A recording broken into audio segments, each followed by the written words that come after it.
Mayor Mahoney, thank you for sharing your visionary approach to Fargo and the whole metro area. Certainly your take on the collaboration in the metro mirrors very closely what we're hoping for at the Chamber. I was going to introduce the next new mayor as my close personal friend, but as I watched Bernie Dardis work the room, I imagine everybody in here would have that same feeling that Bernie is a close personal friend. But and Bernie is a long-time West Fargo businessman, retired now, but he served on the Chamber Board of Directors here with us for 7 years, a term as the chairman, a legacy leader, the highest award our chamber presents.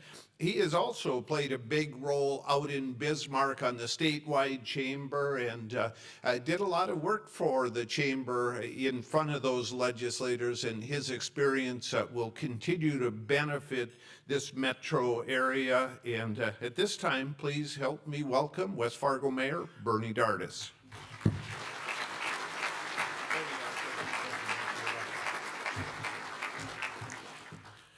Good morning.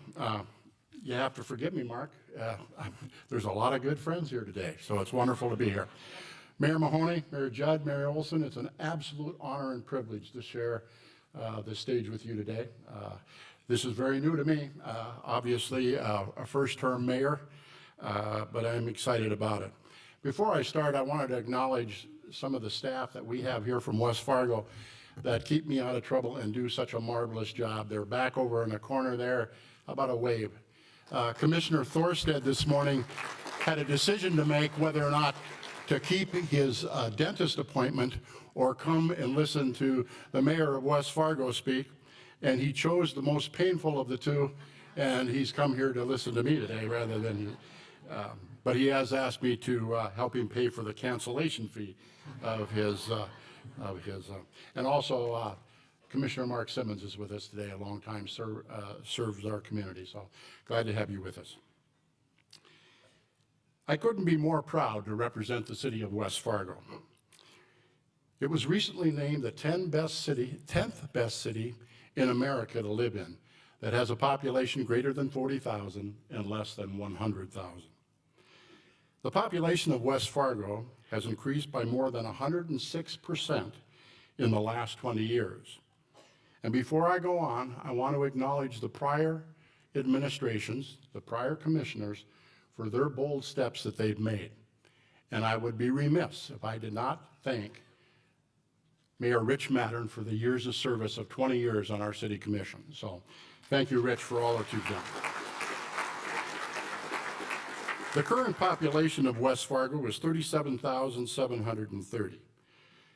And it's projected to reach over 42,190 by 2040. And quite honestly, ladies and gentlemen, I do not believe it will take till 2040 for the growth that we've been experiencing. I think that will be on a fast track. Our median household income for our residents as of 2017 is $73,402. That's 40% higher than Fargo, sorry, Mayor. 26% higher than the metro region, Jonathan, I'm sorry, and 40% higher than all of North Dakota. A psychographic study of West Fargo informs us that the city is a highly family-oriented community with some of the top-tier psychographic categories for families in wealth, education attainment, jobs, and disposable income. The city of West Fargo continues to lead the metro area in terms of growth. Although our housing growth rate continues to outpace pre-2012 levels, we are seeing it level out. The city's new comprehensive plan also sets goals to provide increased affordable housing and opportunities through investing in older neighborhoods. Jay, you refer to it as Old Town. I refer to it as the core of our city. Increasing mixed-use buildings, improving neighborhood designs, and allowing reduced unit sizes, to name a few. To meet these goals, the city worked with 3 developers in 2018 to increase the city's stock of affordable housing. In 2018, the Cass County Housing Authority announced plans to replace 60 current public housing units with a new apartment building that will house a total of 85 units. Construction began at Harper Heights, a new 11,000 square foot senior apartment building that is in downtown. The city also worked with Lutheran Church of the Cross, the YWCA, and developers to support the Grace Gardens project, which follows the Housing First Homeless Prevention model. The model seeks to get those who are homeless out of crisis. A Habitat for Humanity house was constructed also in West Fargo, Chad, during 2018. We are excited to announce that nationally, West Fargo has been chosen as the site for the Habitat Blitz build in 2019, which will result in 3 new homes being built in 10 days in one neighborhood in West Fargo. The West Fargo Public School District has seen rapid growth as well in recent years. It is the fastest growing school district in the state of North Dakota, despite the oil patch and all of that development. With the addition of roughly 500 students per year, the district has worked to construct new facilities and renovate older buildings in recent years. In 2018, they opened Willow Park Elementary School. By the way, we open an elementary school every year. And the third school it's the third school built in the city of Fargo that is in the West Fargo School District. And along with that is a welcome center for new Americans. This year, the citizens of West Fargo once again stepped up. We passed a $106.9 million bond referendum, which includes additions to existing elementary schools, a third middle school, a third high school, athletic field updates, and district-wide security updates. At the present time in the state of North Dakota, West Fargo has the largest 2 high schools in the state. We have the largest 2 middle schools in the state. When these third middle school and third high school opens, we'll have the 3 largest high schools in the state of North Dakota and the 3 largest middle schools. In 2018, the city of West Fargo released its most recent comprehensive plan, West Fargo 2.0. And I was glad to share that with Chad, and you're welcome to pillage that all that you like, Chad. You become a good friend. The plan aims to help manage municipal service areas and influencing planning and development in the city. It can be used by elected officials and appointed board members to evaluate development applications, amend ordinances, and plan future expenditures. The 2-year Cheyenne Street Corridor reconstruction project begins this summer. This project aims to ease congestion and safety concerns in West Fargo by adding lanes to Cheyenne Street from 13th Avenue all the way to 40th Avenue, and reconstructing Cheyenne Street itself. Have you been to West Fargo lately and driven Cheyenne Street downtown? If not, I'd encourage you to take a drive and see what's happening in our community. In 2018, Cheyenne Plaza, a multi-use building, features commercial and residential units. And adjacent to that is a POW MIA Plaza, which honors our military heroes. In 2018, the POW MIA Plaza served as a hub of activity for city-sponsored events, for the West Fest, as well as Cruise Night. Something that's very near and dear to Jay's heart is Cruise Night. Our work downtown has also qualified us to become the Main Street Initiative. Governor Burgum had a summit with us. We invited community leaders, businesses, elected officials, and more importantly, we had 8 students from each of our high schools come in and offer their insight and their input and their perspective of what they thought that the city leaders and the governor should consider. That was most valuable. In 2018, the city of West Fargo also continued discussions with the Red River Valley Fairgrounds to evaluate the potential of building a convention/expo center at the fairgrounds. Construction also began on lights at Cheyenne 32, excuse me. That is a amazing new construction projects that's on South Cheyenne Street that is going to be absolutely amazing and will absolutely be a destination point for everyone within our community. We also started Gateway West development, which is at the intersection of I-94 and Cheyenne, and we have our first new Hornbachers, which will open in the spring, and our first Holiday Station store. Public safety has also been critical. We now have a full-time fire department, which is a hybrid because we also have part-time people involved with that. That change in the city of West Fargo, led by our fire chief, Dan Fuller, has saw an improvement in the Insurance Services Office Public Protection Program rating from a 4 to a 3. Now, I realize Fargo's got a better rating than that, but listen to this. That change in itself will save the citizens of West Fargo $15 million in premiums. So the investment that the city made in having a full-time fire department is obviously paying off.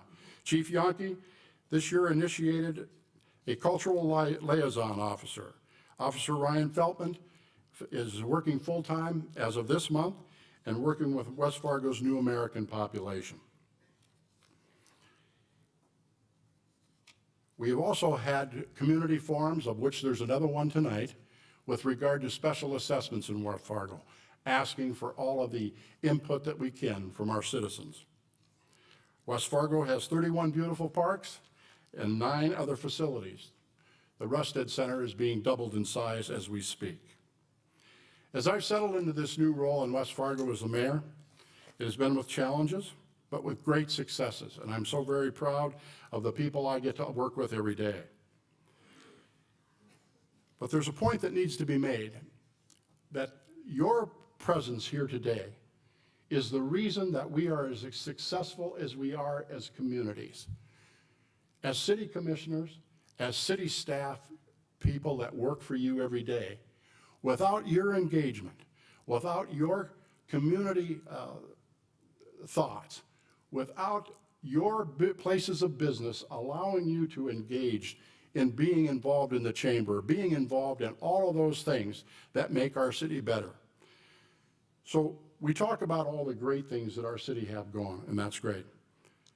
But our region has problems also with addiction, mental health issues, suicides, homelessness.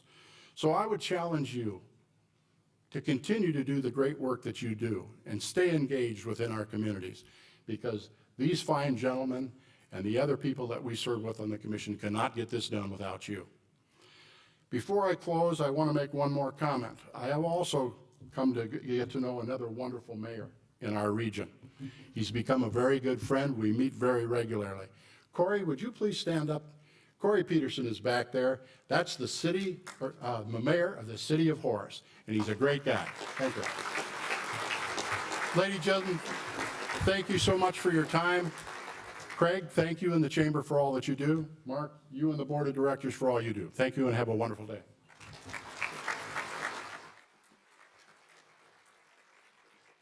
Thank you, West Fargo Mayor Dardis. Proud to say that you are a mayor. I'm proud to be a citizen of West Fargo. And my 20 years plus in West Fargo, the growth is unbelievable. But I'm also proud to say that I'm a member of this metro community. You know, we have a mayor from each of our cities up here in the metro. I'm glad to see that my buddy Corey is here too. Horace is just an awesome community out there. I love being part of their Bean Days. And I know that the communities like to joke around with each other, but at the end of the day, we're one metro area. We are one big city. And I'll tell you what, we've got some great leadership amongst our city. So once again, let's give all of our mayors and our leaders, our police chiefs, our fire chiefs, all the people that work to make these cities come together as one. Let's give them a round of applause.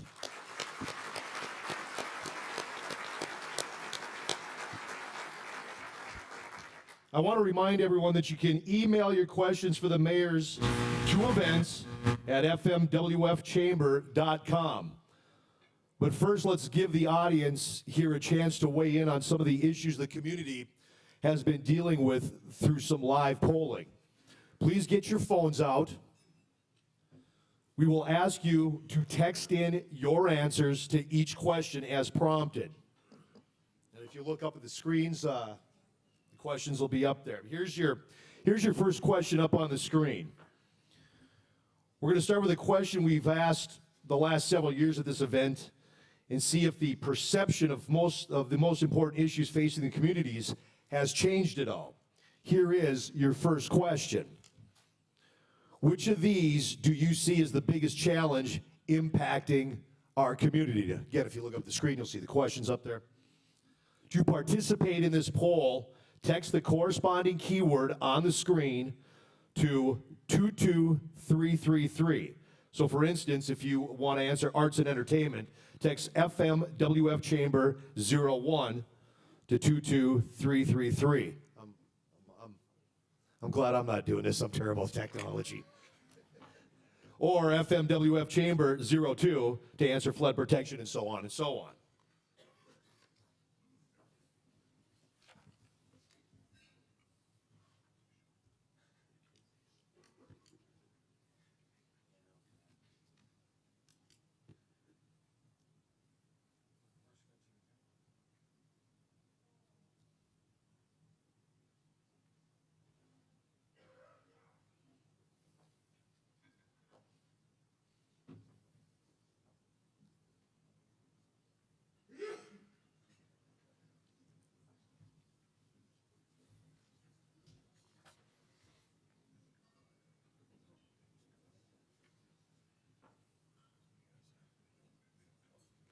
A lot of the people in the audience are faster than you and I would be at texting, so I thought this was going to take longer than this, Jay, but we're getting good results here. And I would say the issue of workforce has been an ongoing concern and something that the Chamber has a laser focus on, and proud to say that all of the mayors and the communities are going to be working with us on that issue.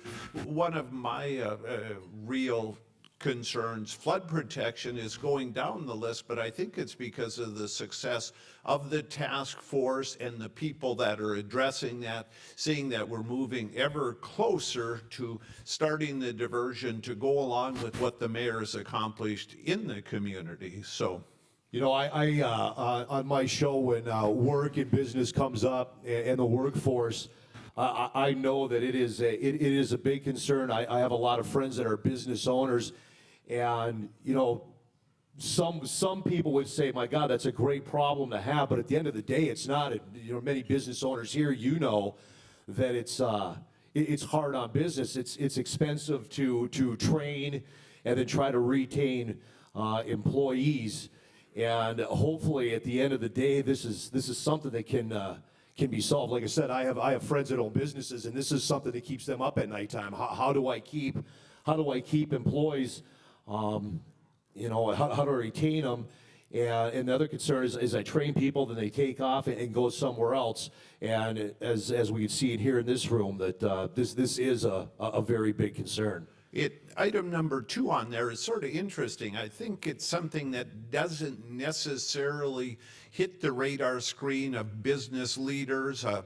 Our family lives are moving smoothly. Most of the employees we have get up to work in the morning and come and do a great job for us. But to see that ranked as number 2, it talks about the importance of some of the task forces that we can put together. And it's good to know that by the time it's reached the general community's radar screen, our communities and health leaders have already been making that a focus and seeing great progress already. So I think we'll continue to see that as an issue. I'm very gratified that progress is being made there. And so Arts and Entertainment Center, the mayor made a good pitch for that. I think we'll have continued discussion about that. And housing is something that again, the idea we have a robust contractor community here, building a lot of apartments.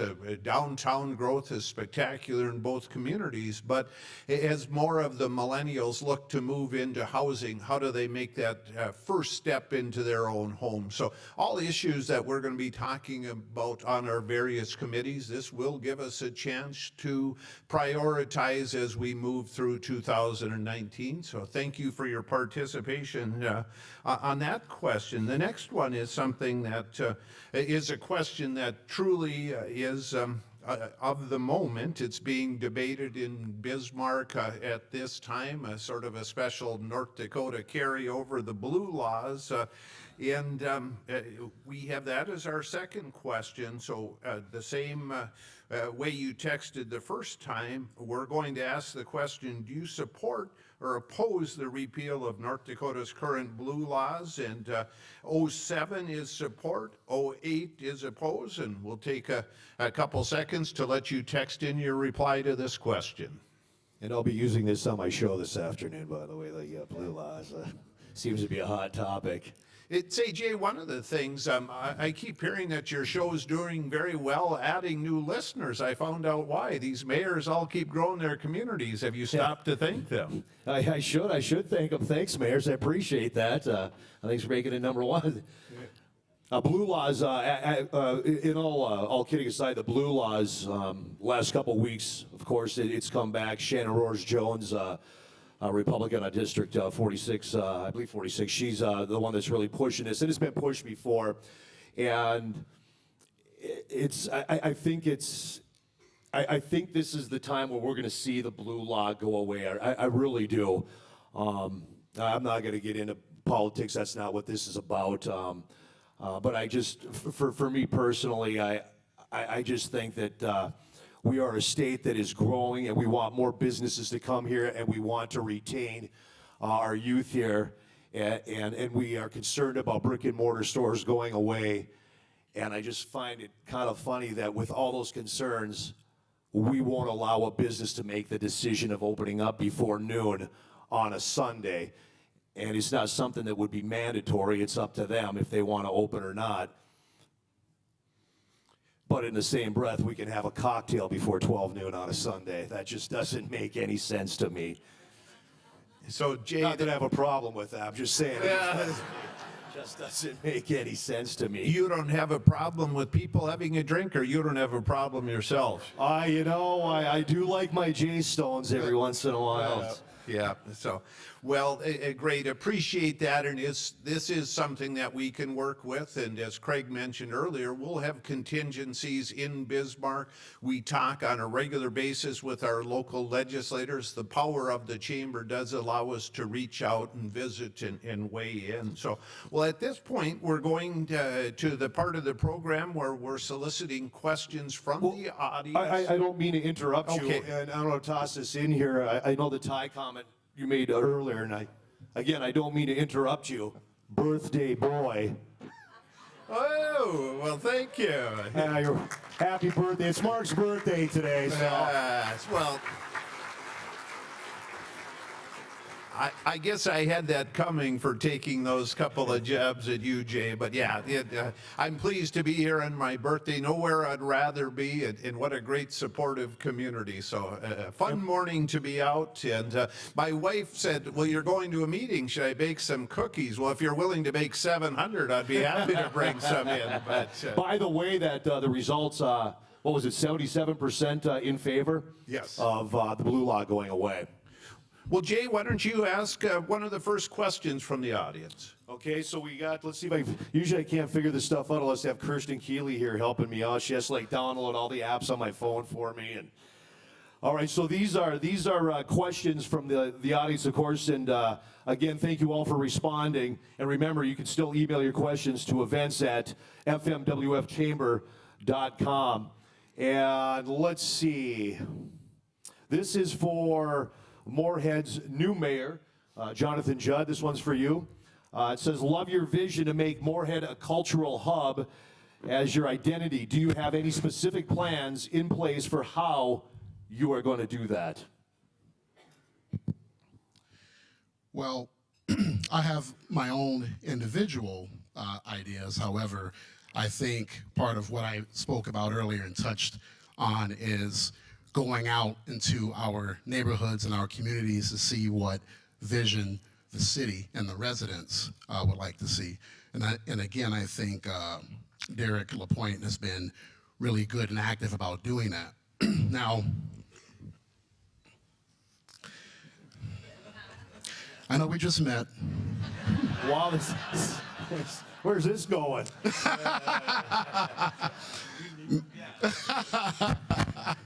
But no, honestly, I would like to see, and I would obviously would like to have the Morehead residents, City Council, Morehead Business Association, Economic Development Authority. I mean, we're all partners in this. We're all one team.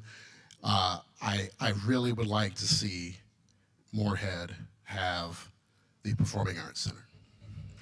And as an advocate by nature and by training, here's my pitch.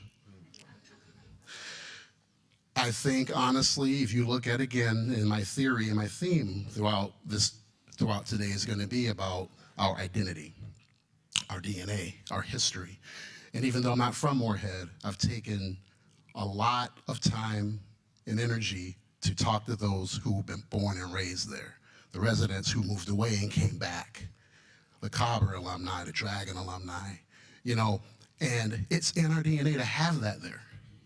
And I think, and honestly, when we have our little huddle and we start talking about these things, I honestly believe that's the right place for it to go. And I think that's going to be our big start. Concordia College Christmas concerts. I mean, come on, y'all. Where else? That right there personifies Morehead. And I think, honestly, when you have something like that, along with our high school arts, the things that we have going on, I think that's going to be a big, big deal, and why we should have it there. That's just because you have Blue Stem right now. Oh, wow. Well, yeah, why not? Mark, you want to ask the next question? Yeah, I will. In a good, insightful question from the audience, the crowd had a chance to point towards what they thought their key issues were. And I think all the mayors could point out what, and we heard in their presentations, but they had a broad list of things they wanted to accomplish. From the list we put up on the board in front of you earlier, what are the key items that your community will address? Is it the workforce? Is it flood protection? Is it the arts? And maybe we'll start with Mayor Chad down at that end. Thank you.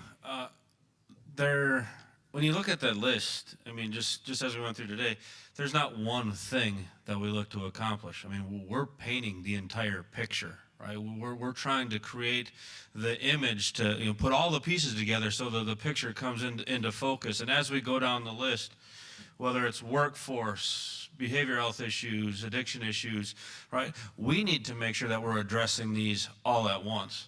If we're not focused on the individual, we are going to lose sight of the big picture, because it's each and every family, it's each and every kid, it's each and every mom, dad, it's the people that make our communities, right? It's the people that go to our schools, it's the people that work in our businesses, run our businesses, and if we're not focused on the individual, then we will not succeed in creating that big picture.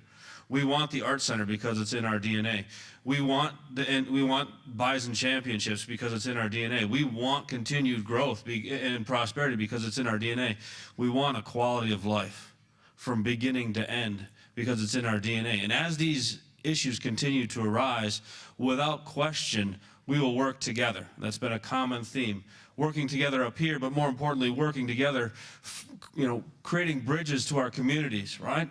To ensure that we answer these questions so that our citizens can live the life, that they desire to live one that's fulfilling to them, one that makes them proud to be from Dilworth, from Morehead, from Fargo, and West Fargo. And I think, again, it's not one issue, right? And it's not one person. I mean, it's lottie-dottie everybody, and we need to get behind that.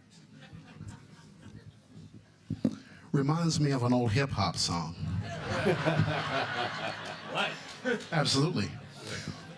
I echo what Mayor Olson, stated. I mean, here's the deal.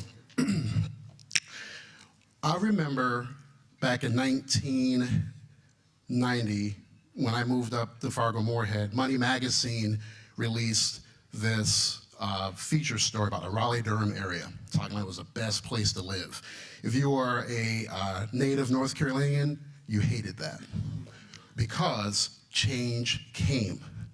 And so Raleigh, Durham, and Chapel Hill, though I was, still a youth, I like to think I was somewhat smart and paying attention, but Raleigh, Durham, and Chapel Hill were forced to kind of figure this out because there was an influx, and you had, Carolina, Go Heels, NC State, Durham, that other school, Duke.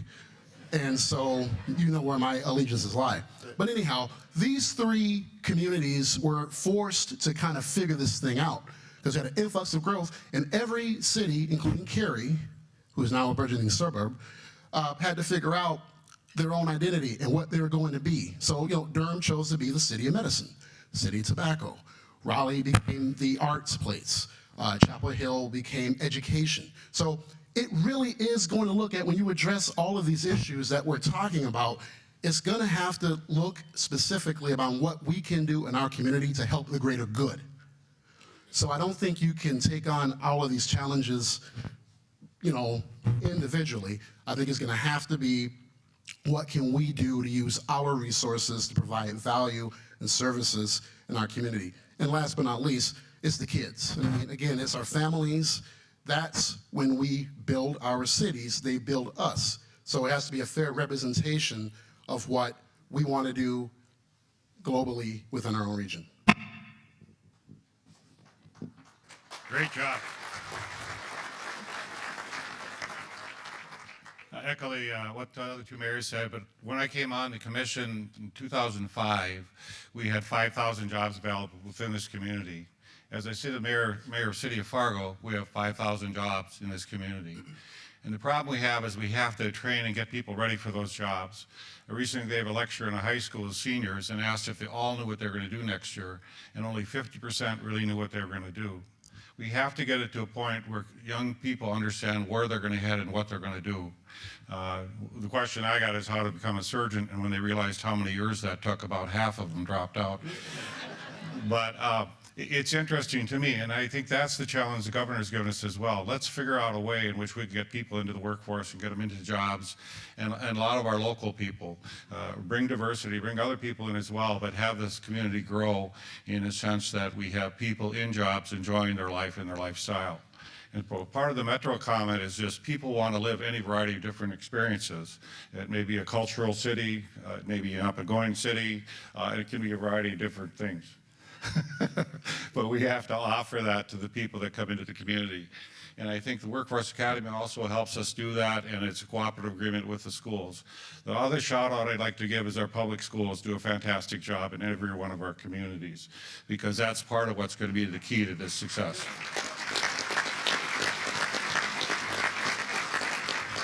And with their leadership, I think they can help us tackle this problem. And it's no different than what Chad said. All of us have to put our heads together to get this thing figured out.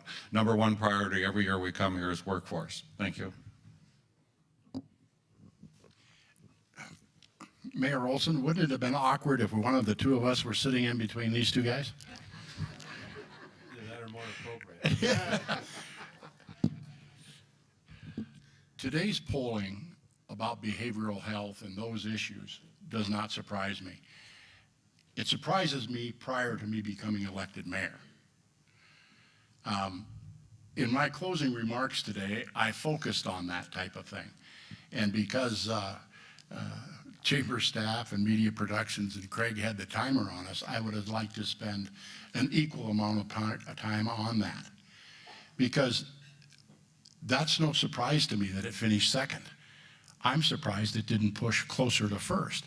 Since my election, I have found that when we're out engaged in the public, we have two wonderful public servants in West Fargo, and our chief of police, Heath Yonke, and Dan Fuller, our fire department chief. And they share with us as a commission ongoing reports on a weekly basis on the calls that they're going on to. The opioid calls, the overdoses, the mental health issues, people with a gun. You know, I would turn that over to my fellow mayors here. Mayor Olson is an educator. He sees it every day in his classrooms. Mr. Judd, Mayor Judd, is works in the legal world. He sees it every day as to the effects that has on our community. Mayor Mahoney's a surgeon. You see it.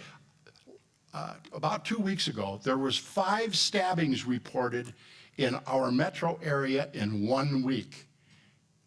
Now, I've lived in this community for 42 years, and I made comment to my wife, Louise. I said, can you believe the changes that's transpiring? So again, when you see that behavioral health issue and all of the drug issues coming to the forefront, and Mayor Mahoney is probably correct because of some of the successes that we've had working on permanent flood protection that maybe has a sense of security for some of you. But this is an issue that absolutely has to be dealt with. We can't do it without you. Again, you know, when I talk about West Fargo and the growth in our public school systems, we have that exponential growth of 400, 500, or 600 students a year. We've experienced all. This year, 400 was the least in 5 years that we've ever got.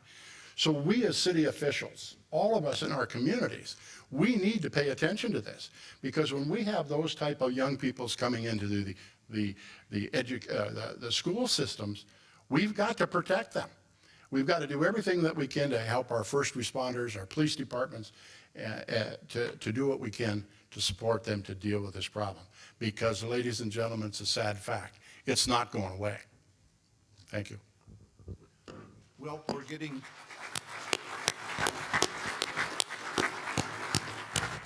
we're getting close to the allotted time. The mayors have been very generous with their time, answered the questions, gave us a real look into what's going on at city halls.